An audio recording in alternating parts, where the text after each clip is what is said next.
Karibu tena mpenzi mtazamaji, tuandamane hadi tamati. Upasuaji wa mwili wa Maureen Nduku, mwanamke wa umri wa miaka 44 aliyepigwa risasi katika soko la Gikomba, umebaini kuwa alifariki dunia kutokana na maambukizi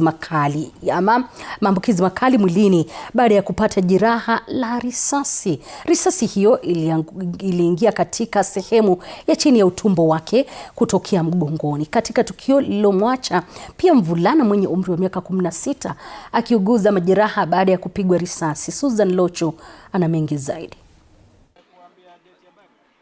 Ni siku ya 4 baada ya kifo cha Maureen Nduku. Upasuaji wa mwili wa Maureen umefichua ukweli kuhusu dakika zake za mwisho. Risasi ilipigwa kutoka mbele na ikatokea nyuma, na kulingana na uchunguzi wake ametuambia ile kitu ilimomaliza haswa wakati risasi ilikuwa iliingia kwa tumbo, ilipasua utumbo wake, na kwa bahati mbaya ile uchafu ikapatana na damu. Risasi hiyo ilitoka na kumpiga mvulana wa umri wa miaka 16 mguuni na kukwama ndani ya mwili wake kabla ya kutolewa. Ilidaiwa kuwa polisi kutoka kituo cha polisi cha Shauri Moyo walifika hospitalini mara kwa mara kufuatilia iwapo risasi hiyo ilikuwa imetolewa mwilini mwa kijana huyo, risasi ambayo baadaye inadaiwa kuchukuliwa na mtu asiyejulikana. Vile ilitoka mtoto akagusa risasi, akaniambia ni kadogo lakini kako na kilo.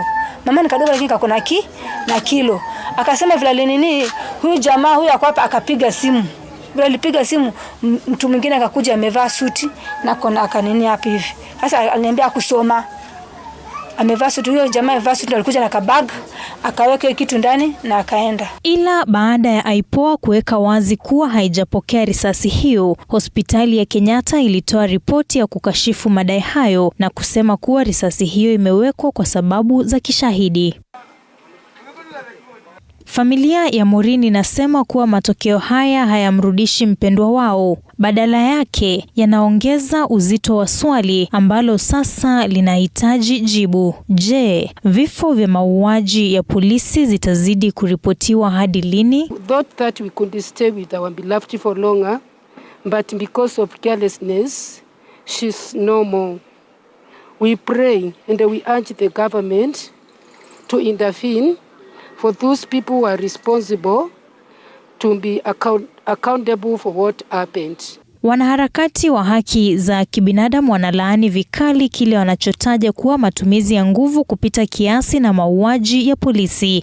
We urge you to do independent and speedy investigation on this case and to make sure that the police officers from Shauri Moyo who are involved in this incident to be arrested and actually wachishwe kazi.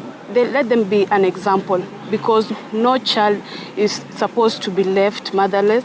Kwa huzuni na majonzi, familia hii ya Maureen sasa inaandaa mazishi yake yatakayofanyika katika kaunti ya Makueni, lakini wanasisitiza kuwa hawatasita hadi pale watapata haki.